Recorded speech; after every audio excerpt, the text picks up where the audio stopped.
It's snowy.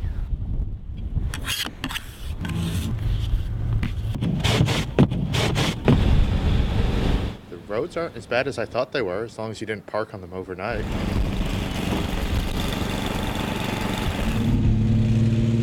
Everybody seems to be making a mess of that now because they think it's good enough to come out.